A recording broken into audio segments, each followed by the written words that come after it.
ఏదైనా జరుగునా నీ కంచె దాటగా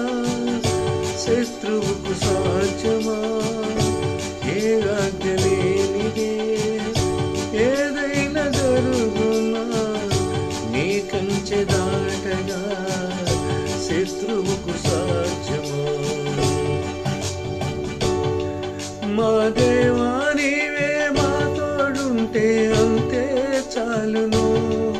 అపవాది తలచిన కేడులన్నీ మేలైపోవును